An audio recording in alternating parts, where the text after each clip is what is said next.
Alors, quand l'énergie coûte très cher, ça devient intéressant pour un grand groupe de faire des économies. Et j'en veux pour preuve le fait que nous avons lancé un groupe de travail sur la grande distribution qui, en quelques semaines, s'est engagé.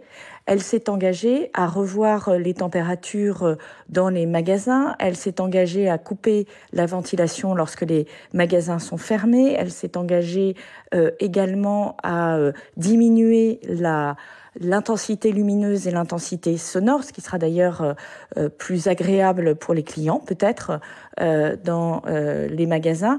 Et donc, l'enjeu, c'est d'aller chercher les bonnes solutions, pas d'imposer des solutions toutes faites qui ne Donc conviendraient pas des à tout le monde. incitations et pour l'instant des C'est engagements. plus que des incitations, c'est un objectif de réduction de 10% et des entreprises qui font des propositions et on Voilà, crante on en est au au stade fur des et à mesure. propositions, mais voilà, maintenant on imagine qu'il y aura une Et des surveillance après ces engagements. propositions, des engagements. Si ces engagements ne sont pas tenus, est-ce qu'il y aura des sanctions?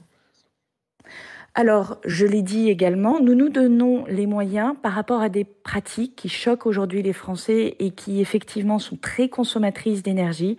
Par exemple, climatiser des grandes enseignes et laisser les portes ouvertes, c'est 20% de consommation d'énergie en plus. Et on voit bien que c'est pas très raisonnable, c'est absurde. Et donc, dans ces cas-là, nous allons pouvoir sanctionner ces situations puisque je vais prendre dans les prochains jours un décret qui interdit ces pratiques d'ouverture des portes lorsqu'on chauffe ou lorsqu'on climatise un magasin et qui permet de sanctionner financièrement ceux qu'ils font. Donc il y aura une Pourquoi ? Parce que surveillance pour les de commerçants, l'attitude de ces enseignes.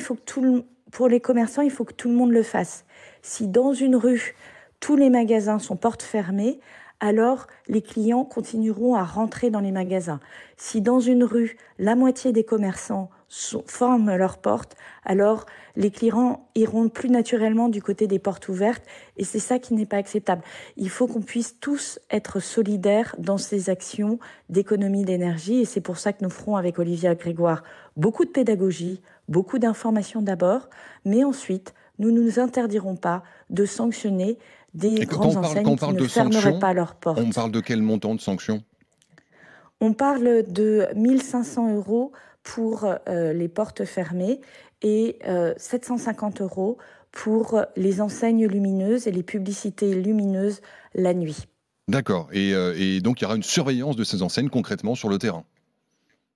Et tout à fait, et notamment, vous savez que plusieurs maires ont pris des arrêtés dans cette direction, et les maires auront la capacité à eux-mêmes prononcer ces sanctions.